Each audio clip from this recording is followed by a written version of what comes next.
Hello welcome नमस्ते, स्वागत है आप सभी लोगों का आपके अपने यूट्यूब चैनल नारायण कॉर्नर में। मैं नारायण आपका स्वागत करता हूं और आशा करता हूं कि आप सभी लोग स्वस्थ और सुरक्षित होंगे। जैसा कि आपने थंबनेल में देखा कि आओ कुछ नया सीखो में आज जो शीर्षक है वो है फ्लैट रेट ऑफ इंटरेस्ट और रेड्यूसिंग रेट ऑफ इंटरेस्ट के विषय में। ये दोनों रेट ऑफ इंटरेस्ट किस तरीके के होते हैं, क्या मतलब है इनका, और ये चूज़ करने के बाद ये आपको किस तरीके से इम्पैक्ट करेंगे। आज की इस वीडियो में हम यही जानेंगे कि किस तरीके से फ्लैट रेट ऑफ इंटरेस्ट और रिड्यूसिंग रेट ऑफ इंटरेस्ट में फ़र्क है। फ्लैट रेट ऑफ इंटरेस्ट के बारे में मैं आपको एक जानकारी दे दूं कि फ्लैट रेट ऑफ इंटरेस्ट सबसे परंपरागत तरीका है रेट को कैलकुलेट करने का और सबसे प्राचीन भी है। लेकिन रिड्यूसिंग रेट ऑफ इंटरेस्ट प्रचलन में सबसे ज़्यादा है।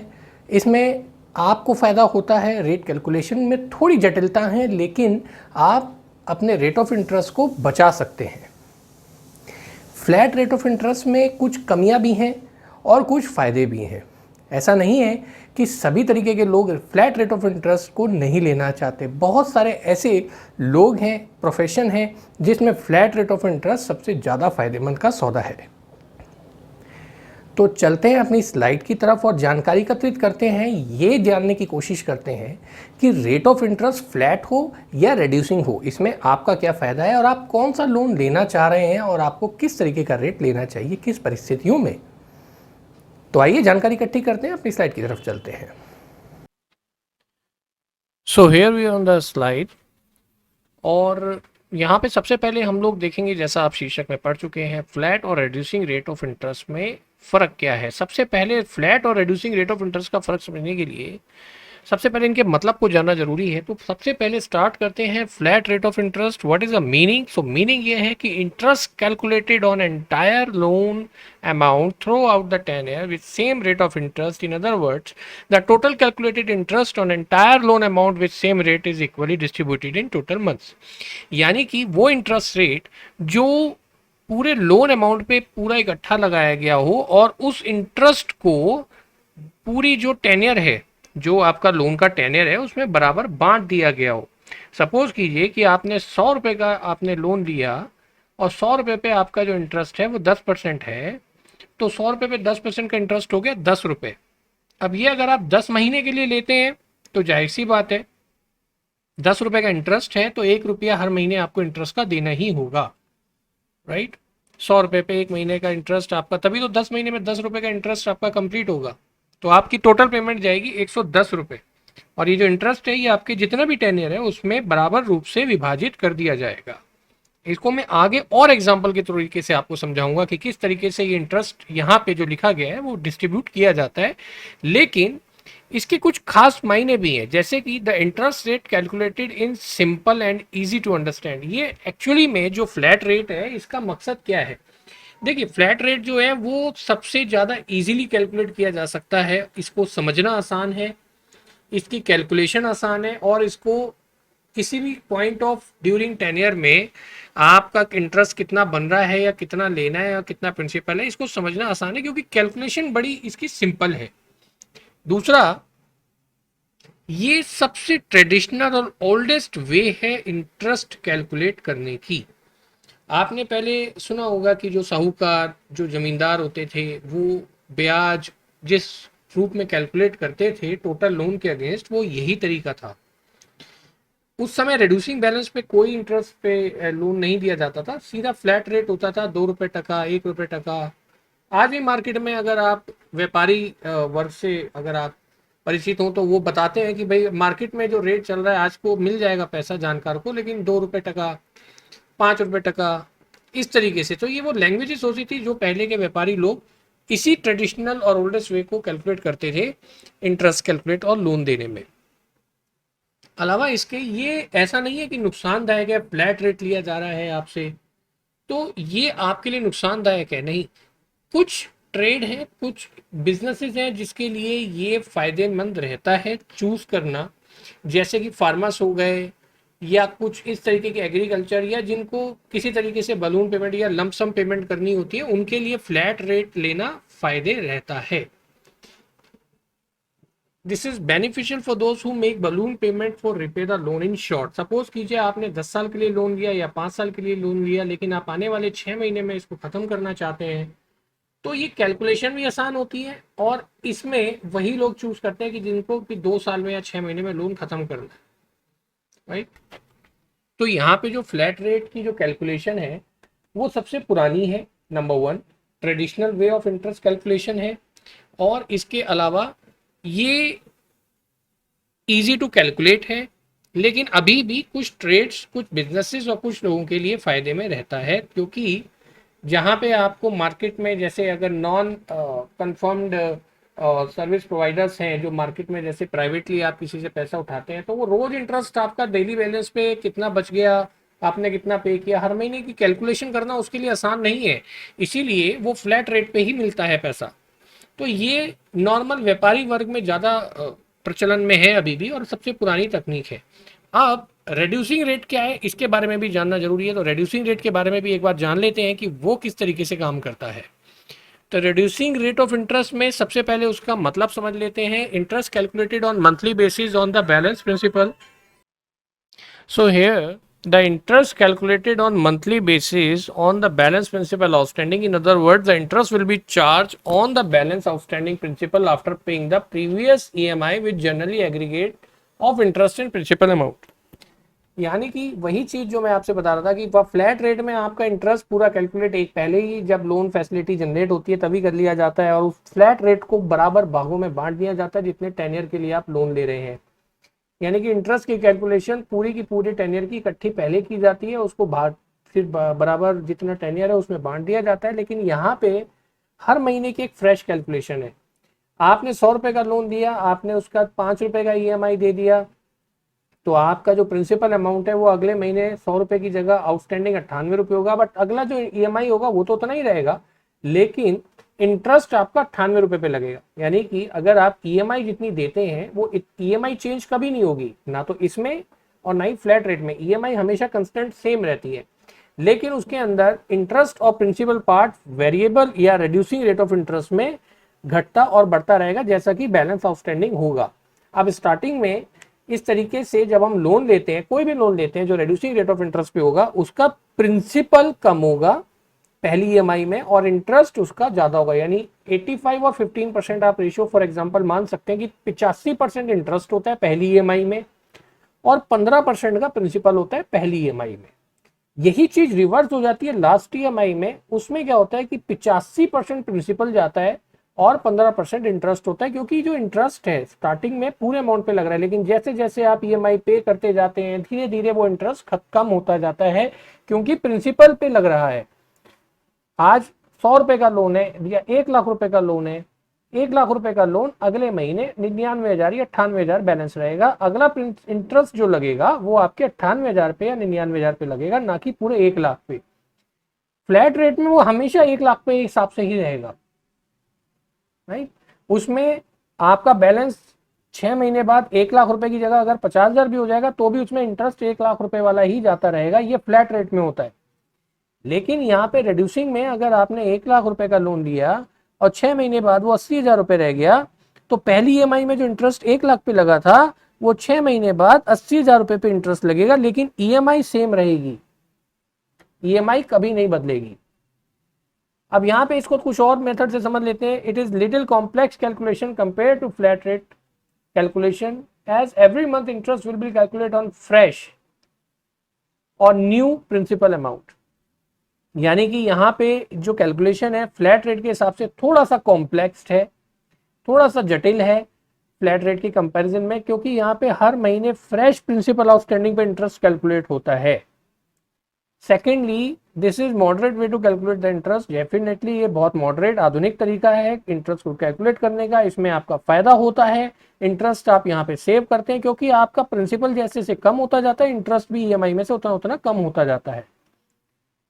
Third is the beneficial for all category clients and trade owners. ये सभी के लिए बेनिफिशियल रहता है, चाहे आप फार्मर्स हो, चाहे आप व्यापारी हो, चाहे आप सैलरीड हो, आप सबके लिए ये समान रूप से बेनिफिशियल है, क्योंकि इसमें interest will be charge on the balance outstanding on monthly reducing basis.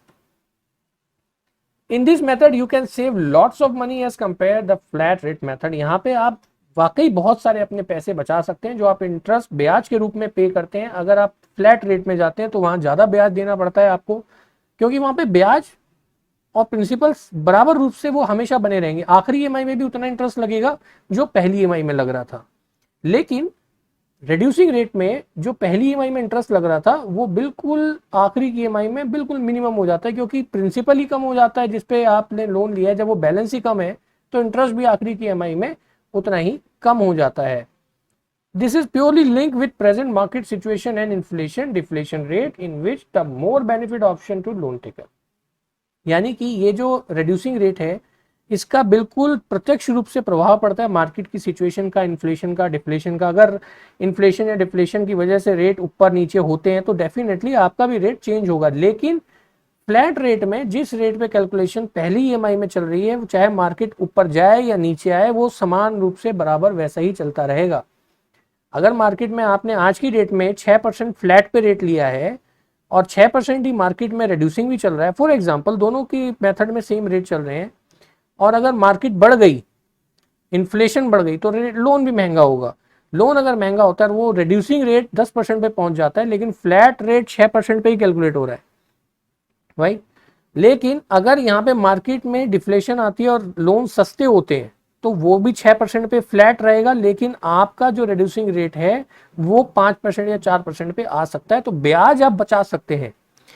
यहाँ पे कैलकुलेशन समझने वाली है कि अगर मेरा फ्लैट रेट पे इंटरेस्ट कैलकुलेट पहली ईएमआई से पहले मैंने जो कर दिया वो आखिर तक रहेगा, चाहे उसमें मार्केट बढ़े, रेट घटे, बड़े मार्केट में कुछ भी हो, कोई फर्क नहीं पड़ेगा। लेकिन रिड्यूसिंग रेट में अगर मार्केट ऊपर नीचे हो रही है तो आपका रेट ऑफ इंटरेस्ट भी उसी हिसाब से कैलकुलेट होगा जिसमें आपका फायदा है। अब इसको इस चार्ट की तरफ से समझ लेते हैं कि जब फ्लैट रेट ऑफ इंटरेस्ट में आप देखेंगे कि यहाँ पे ये ब्लू लाइन जो है ये प्रिंसिपल यानी कि मूल आपका जो आप पे कर रहे हैं, और ये जो डॉट देख रहे हैं ये हर महीने की ईएमआई है। ये महीने समझ लीजिए, जैसे नीचे 1 2 3 4 5 6 ये 24 महीनों का ट्रैक है। इन 24 महीनों के ट्रैक में यहाँ पे ये 1000 है, कितने हजार की आप ईएमआई दे रहे हैं। इसमें आप देखेंगे कि इसमें ये जो है इंटरेस्ट है, इंटरेस्ट आपका सेम समान रूप से जा रहा है, इंटरेस्ट आपका बदल नहीं रहा है, राइट। इंटरेस्ट उतना ही लग रहा है पहली ईएमआई में, यहाँ पे जो ये पहली ईएमआई में उतना ही इंटरेस्ट है जितना कि आखिरी की ईएमआई में जा रहा है, और यहाँ पे प्रिंसिपल भी उतना ही है जो आखिरी में है वही पहली है। यानी कि इन दोनों ही फिगर्स में कोई भी बदलाव नहीं है, प्रिंसिपल और इंटरेस्ट दोनों यहाँ पे सेम जा रहे हैं, कहीं पर भी कोई बदलाव नहीं है। ये फ्लैट रेट है। अब मार्केट यहाँ पे ऊपर होती है, नीचे होती है, और रेट सस्ता होता है या बढ़ता है या घटता है, कुछ आपके इस लोन स्ट्रक्चर पे फर्क नहीं आ रहा, आपको फ्लैट रेट पे ही देना है। वहीं अगर मैं बात करता हूँ रिड्यूसिंग रेट पे, तो पहली जो ईएमआई है वो यहाँ पे है, ये हमने यहाँ पे पहली ईएमआई 0 कर दी थी, तो यहाँ पे 25 महीनों का आपको दिखेगा, लेकिन ये है ट्रैक 24 महीनों का ही। तो यहाँ पे पहली ईएमआई हमने 0 करके दिखाई थी, उसके बाद जो ईएमआई है आप देखेंगे यहाँ पे ये जो है ये प्रिंसिपल है, और ये हमारा प्रिंसिपल अमाउंट, ये इंटरेस्ट अमाउंट है नीला वाला। आप देखेंगे कि जैसे जैसे ईएमआई बढ़ रही है समय के साथ, इंटरेस्ट का जो ये रेखा है ये धीरे धीरे नीचे आ रही है, और आप देख रहे हैं कि आखिरी में ये 24वीं ईएमआई यानी कि जो यहाँ पे 25 दिख रही है वो 24 है। यहाँ तक आते आते ये अपनी स्टार्टिंग पोजीशन से स्लैंटिंग है, यानी कि नीचे जा रही है, यानी कि हमारा इंटरेस्ट कम हो रहा है। वहीं ये जो प्रिंसिपल है ये पहली ईएमआई में जहां से था वहां पे धीरे धीरे अगली अगली ईएमआई में थोड़ा थोड़ा बढ़ रहा है, क्योंकि इंटरेस्ट कम हो रहा है, ईएमआई तो सेम ही रहेगी।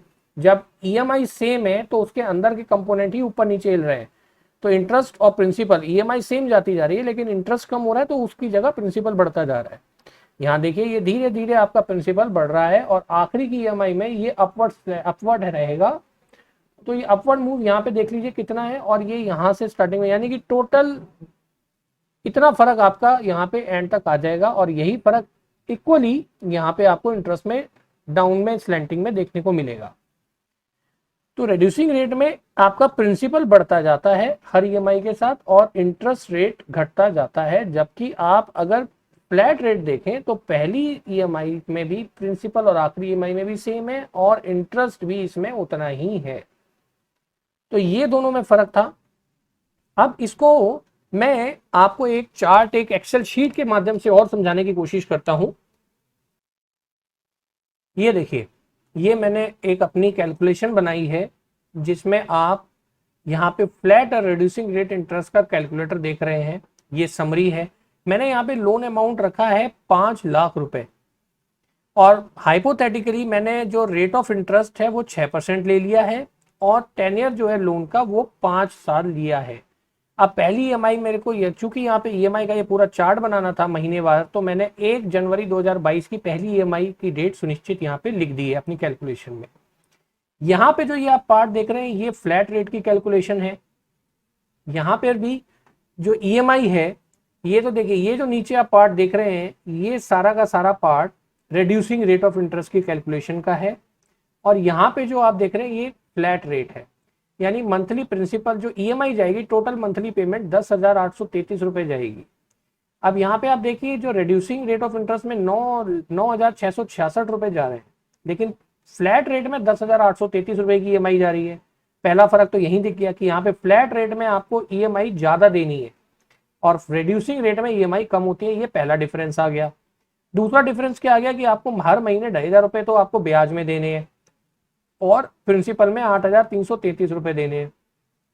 2,500 रुपए हर ईएमआई में आपको इंटरेस्ट लगेगा ही लगेगा, शुरू से लेके आखिर तक। जो 60 ईएमआई है उसमें 2,500 रहेगा। लेकिन अब आप यहाँ पे देखिए, यहाँ पे भी इंटरेस्ट पहली ईएमआई में तो 2,500 जा रहा है जैसे कि फ्लैट में जा रहा है, लेकिन हर अगली ईएमआई में इंटरेस्ट जो है वो कम होता जा रहा है। अब आप देख रहे हैं यहाँ पे वही जो मैं आपको चार्ट में समझा रहा था, यहाँ पे ये इंटरेस्ट जो 2,500 रुपए है, जैसा कि फ्लैट रेट में भी हर ईएमआई में जा रहा है, यहाँ पे धीरे धीरे कम हो रहा है। और उसी रेशियो में प्रिंसिपल अमाउंट देख रहे हैं यहाँ पे 7,166 है। हालांकि यहाँ पे मंथली प्रिंसिपल ज्यादा जा रहा है क्योंकि ईएमआई भी ज्यादा है, तो यहाँ पे 7,166 रुपए का प्रिंसिपल है। अब ये देखिए अगले महीने हो गया 7,202 रुपए, फिर 7,238 रुपए, ये प्रिंसिपल बढ़ रहा है, राइट। अब आप देखेंगे ऊपर स्टार्टिंग में इंटरेस्ट था 2,500 और प्रिंसिपल था 7,166 रुपए। अब अगर हम 60 महीने बाद देखें तो आप देख रहे हैं 48 रुपए जो है वो इंटरेस्ट है और 9,618 रुपए का प्रिंसिपल है। 9,666 रुपए की ईएमआई तो सेम जा रही है, लेकिन इंटरेस्ट और प्रिंसिपल रिवर्स हो गए हैं पूरी तरीके से। टोटल इंटरेस्ट आपने पे किया यहाँ पे 79,000 का 60 महीने में। ब्याज की कैलकुलेशन ये पूरी ऊपर जो आप 60 महीने में पे करेंगे वो 79,000 यानी लगभग 80,000 रुपए। अब प्रिंसिपल में आप क्या यहाँ पे देखते हैं, फ्लैट रेट में आप इंटरेस्ट कितना दे रहे हैं, 1.5 लाख रुपए देखा आपने। अब यहाँ पे आप 1.5 लाख रुपए का इंटरेस्ट देंगे, लेकिन रिड्यूसिंग में इंटरेस्ट आप सिर्फ 80,000 यानी लगभग आधा, आधे से थोड़ा सा ज्यादा आप समझ लीजिए। यानी कि यहाँ पे जो लोन आपने लिया 5 लाख रुपए का, उसकी जगह आप 6.5 लाख रुपए पे करेंगे, राइट। यानी 5 लाख का 30% आप इंटरेस्ट पे करेंगे। 5-6-30, ये इसकी कैलकुलेशन में भी आपको समझाऊंगा कैसे निकाला जाता है। यानी कि 5 साल के लिए है और एनुअल परसेंटेज 6% है। 5-6-30, 30% के हिसाब से आपने इंटरेस्ट पे किया है 1.5 लाख रुपए।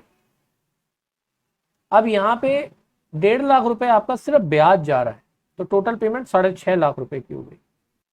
तो इस तरीके से जब आप देखेंगे कि शेड्यूल पेमेंट्स 9,666 रुपए की मंथली ईएमआई है, जिसमें 2,500 ये इंटरेस्ट की फिगर है, ये प्रिंसिपल की। अब टोटल अगर हम इन्हें 60 महीने बाद देखेंगे तो ये देखिए ब्याज है, ये 79,984 रुपीज का ब्याज है। टोटल पेमेंट हमने पे कितनी करी, 5,79,984, 79,000। टोटल प्रिंसिपल हमारा 5 लाख है, जो हमारा असल ब्याज जो हमारा लोन था वो 5 लाख यहाँ पे कैलकुलेट हो रहा है। 79,000 इंटरेस्ट, टोटल पेमेंट हमने करी 5,79,000। लेकिन यहाँ पे हम लोग पे कर रहे हैं 6.5 लाख रुपए यानी 1.5 लाख रुपए का इंटरेस्ट। तो इस हिसाब से पहली कैलकुलेशन में हमने ज्ञात किया कि हमारा फ्लैट का जो रेट ऑफ इंटरेस्ट है उसमें ईएमआई भी ज्यादा रहेगी compare to reducing rate of interest, और हमारा इंटरेस्ट जो है वो भी ज्यादा जाएगा। अब इसको यहाँ पे कुछ 3 और मेथड हैं, उनसे समझ लेते हैं। वह है सबसे पहला कि अगर 24 महीने में, पहले 24 महीने में देखा जाए इंटरेस्ट कैलकुलेट किया जाए दोनों लोन का, तो फिक्स में हम लोग देते हैं 60,000 रुपए का इंटरेस्ट और फ्लोटिंग में देते हैं 49,000 रुपए का। यानी कि अगर आप 2 साल लोन चलाते हैं 5 साल की जगह, तो भी आप रिड्यूसिंग रेट ऑफ इंटरेस्ट अगर चूज करते हैं तो 10,261 रुपए बचा लेंगे। अब अगर टोटल इंटरेस्ट की बात की जाए तो जैसे पहले मैंने बताया था, यहाँ पे 1.5 लाख रुपए का फिक्स इंटरेस्ट जाता है, जबकि फ्लोटिंग में 79,000 का जाता है। यहाँ पे आपने 70,000 रुपए ब्याज के रूप में बचा लिए। अब अगर इसको देखा जाए तो आपने जब फ्लैट रेट जो है वो 1.88% हायर होता है रेड्यूसिंग रेट ऑफ इंटरेस्ट से। ये गौर करने वाली बात आप जरूर याद रखिएगा कि अगर आप 6% के रेट ऑफ इंटरेस्ट पे आप फ्लैट रेट लेते हैं, जैसे यहाँ पे मैंने 6%, अब यहाँ पे तो हाइपोथेटिकली मैंने दोनों सिचुएशन 6% पे कैलकुलेट करी है, लेकिन फॉर एग्जांपल अगर आप फ्लैट रेट 6% पे लेते हैं तो रेड्यूसिंग रेट आप मान के चलिए कि 11.25 होगा वो इफेक्टिव। आप समझ रहे हैं, क्योंकि रेड्यूसिंग रेट हमेशा 0.53% यानी कि आपको आधा पड़ेगा फ्लैट रेट से, क्योंकि इंटरेस्ट कम जा रहा है आपका। आप देख रहे हैं यहाँ पे 1.5 लाख का इंटरेस्ट है, यहाँ पे 79,000 का इंटरेस्ट है। ये कॉम्प्लेक्स एक थोड़ा सा एक समझने वाली बात है, मैं दोबारा से समझाता हूँ आपको। अगर आप फ्लैट रेट चूज कर रहे हैं 6% का, तो अब लोग कहते हैं ना भाई फ्लैट रेट 2 रुपए है, तो 2 रुपए को अगर आप 1.88 से मल्टीप्लाई कर देंगे, गुणा कर देंगे, तो आपको पता लग जाएगा कि आपका एनुअल इंटरेस्ट जो रेड्यूसिंग में कितना पड़ेगा। जैसे यहाँ पे 6% हम लोगों ने फ्लैट रेट लिया, तो एक्चुअल में रेड्यूसिंग में वो 11.25% लोन के हिसाब से है। यानी कि 6% का अगर आप यहाँ पे फ्लैट रेट लेते हैं तो एक तरीके से आप 11.25% का रेड्यूसिंग रेट ले रहे हैं। और ये जो ब्याज है ये ऑलमोस्ट आपको आधा पड़ता है रेड्यूसिंग रेट ऑफ इंटरेस्ट में, यानी कि जितना ब्याज आप फ्लैट रेट में दे रहे हैं उसका 0.53 ही आप रेड्यूसिंग रेट में देंगे। तो हर एक सिचुएशन में कंक्लूजन यही निकल के आता है कि हमारा रेड्यूसिंग रेट सस्ता रहता है। हम दूसरी शीट में भी एक बार नजर कर लेते हैं कि हम सिर्फ यहाँ पे कंपैरिजन करते हैं कि 5 लाख रुपए का लोन हमने लिया 6% के इंटरेस्ट रेट पे, और उसके बाद टेन्योर 5 साल का था यानी 60 महीने, तो टोटल इंटरेस्ट हमारा हुआ यहाँ पे 1.5 लाख रुपए का, यानी टू बी पे 6,50,000 रुपए हमने पे करने हैं। अब इस 6,50,000 रुपए को हमने 60 EMI से डिवाइड कर दिया, क्योंकि यही कैलकुलेशन फ्लैट की होती है कि टोटल इंटरेस्ट कैलकुलेट करो, उसे अपने जो प्रिंसिपल अमाउंट है उसमें जोड़ दो, यानी कि 1.5 लाख और 5 लाख 6.5 लाख। अब इसको 60 महीने के लिए हम दे रहे हैं तो इसको 60 से डिवाइड कर देंगे तो 10,833 रुपए आपको महीने के पे करने हैं। अब इसमें इंटरेस्ट कैलकुलेट करेंगे तो आपका 2,500 रुपए आएगा, यानी कि 1.5 लाख रुपए को अगर आप 60 से डिवाइड करेंगे तो 2,500 रुपए का इंटरेस्ट, और 5 लाख रुपए को 60 से डिवाइड करेंगे तो 8,333 रुपए। तो ये इस तरीके की कैलकुलेशन हमारी 60 महीने की बनती है। यहाँ पे आप देखेंगे कि प्रिंसिपल भी सेम है, इंटरेस्ट भी सेम है और EMI अमाउंट भी सेम है, जो कि 60 महीनों में 0 हो जाएगा। 8,333 रुपए का प्रिंसिपल, 2,500 रुपए का इंटरेस्ट और 10,833 की EMI कंस्टेंट रहेगी। तो इस तरीके से आपको दोनों लोन की मैंने कैलकुलेशन समझाई। आशा करता हूं कि ये कैलकुलेशन आपने समझ ली होंगी। इसमें और भी अगर आप जानकारी चाहते हैं या विस्तृत रूप से आप इस कैलकुलेशन को समझना चाहते हैं, प्लीज कमेंट में मुझे जरूर बताइएगा, ताकि मैं इसी की और वृहद चर्चा आप लोगों के सामने प्रस्तुत कर सकूं। तो ये वो जानकारियां थी जो ये बताती हैं कि फ्लैट रेट ऑफ इंटरेस्ट और रिड्यूसिंग रेट ऑफ इंटरेस्ट में से कौन सा लोन आपको लेना चाहिए, किस तरीके का रेट ऑफ इंटरेस्ट आपको चूज करना चाहिए। आशा करता हूँ कि ये जानकारी आपको ज्ञानवर्धक लगी होगी, अच्छी लगी होगी। वीडियो अगर पसंद आई हो तो वीडियो को लाइक जरूर कर लीजिए, चैनल को सब्सक्राइब कर लीजिए अगर अभी तक आपने चैनल को सब्सक्राइब नहीं किया है, ताकि सही समय पर आपको सारी जानकारियाँ उपलब्ध होती रहें। वीडियो को शेयर करना भी मत भूलिए ताकि और लोगों को इस तरीके की जानकारी का फ़ायदा मिल सके। तो अभी तक की वीडियो में बस इतना ही। आशा करता हूँ कि ये वीडियो आपको पसंद आई होगी। अगली वीडियो में फिर मुलाकात होगी, तब तक अपना ख्याल रखिए, सुरक्षित रहिए। जय हिंद।